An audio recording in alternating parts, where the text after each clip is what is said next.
Hello বন্ধুরা, তোমরা সবাই কেমন আছো? আশা করছি তোমরা সবাই খুব ভালো আছো। আমিও ভীষণ ভালো আছি। তো আজ বুধবার, আমি তোমাদের সঙ্গে বুধবারের ব্লগটা শেয়ার করছি।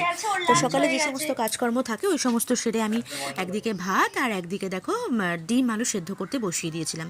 তো ওটা নামিয়ে অল্প পেঁয়াজ কুচি দিয়ে উচ্ছে আলু ভাজা করে নিয়েছি, আর ডিমের খোসা আলুর খোসা ছাড়িয়েও রেখেছি।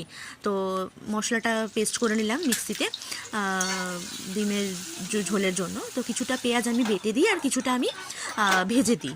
তো এতে আমার মনে হয় একটু টেস্টটা ভালো হয় আর কি, ঝোলটা একটু গাঢ় হয়, ভালো লাগে খেতে। তো ডিমের ঝোলটা নামিয়ে ওকে আমি খেতে দিয়ে দিয়েছিলাম। ও পাশে ওর টিফিনটাও রেডি করবো বলে রেখেছি।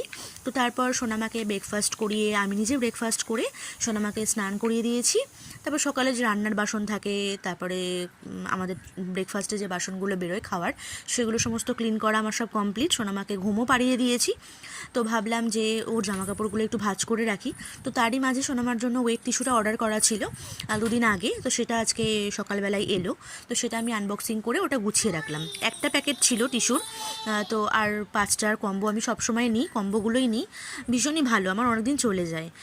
প্রথম দিকে সোনামা যখন নার্সিংহোমে ছিল, তো নার্সিংহোম থেকে প্রেসক্রাইব করেছিল জনসনের টিস্যুগুলো। তো ওটা ভীষণই আমার কস্টলি মনে হয়েছিল। তো তার সেই তুলনায় আর কি লিটলসের ওয়েট টিস্যুটা ভীষণই ভালো, আমার খুব ভালো লেগেছে আর কি পার্সোনালি। তো তারপর সোনামার জন্য জামা কাপড়গুলো, এগুলো কালকের মানে কাচাকুচি করেছিলাম ওর জামা কাপড়গুলো, এগুলো যেগুলো এখন ভাঁজ করছি। তো সেগুলো কালকে খুব একটা ভালো শুকোয়নি, মানে একটু মানে ভিজে ভিজে মতো ছিল, মানে অল্প শুকনো আর অল্প ভিজে ভিজে এরকম মনে হচ্ছিলো। তো সেগুলোকে আমি ফ্যানের হয় কখনোই শুকোই না, যদি রোদ ওঠে ঠিকঠাক। তো আমি ওই জন্য সকালবেলা আজকে রোদটা অল্প উঠেছিল, তো সে সমস্তগুলো আমি আবার রোদে দিয়ে শুকিয়ে তারপর এখন ভাঁজ করে রাখছি। তো ভাবলাম স্নান করতে যাব, তার আগে এই কাজটা কমপ্লিট করে রাখি, কারণ ও উঠলে ওকে সময় দিতে হবে। যা দুষ্টুমি করে ওকে সব সময় আমার চোখে চোখে রাখতে হয়। কী আর বলবো। তো স্নান করে তারপর চলে এসেছি। আজকে একটু শাড়ি পরেছি, ইচ্ছা করছিল একটু শাড়ি পরতে। এই শাড়িটা অনেক দিন পর পরলাম জানো তো। যাই হোক, তো শ্যাম্পুও করেছি আজকে, কারণ কালকে আমি একদম চিপচিপে করে তেল দিয়েছিলাম চুলে। হ্যালো বন্ধুরা, তোমরা সবাই কেমন আছো? আশা করছি তোমরা সবাই খুব ভালো আছো, আমিও ভীষণ ভালো আছি। তো এখন সময় হয়েছে ঘড়িতে এই 1:30 মতো। তো এখন হচ্ছে মেয়েকে আমি লাঞ্চ করাবো।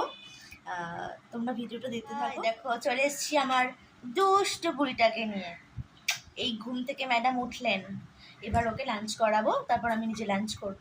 মা সবাইকে হাই করে দাও তো মা, বলে হাই। করো করো, লজ্জা পাচ্ছে, ও লজ্জা পাচ্ছে, বলে হাই। সে হাই মাম্মা, সে হাই, বলে হাই। ওলে বাবা।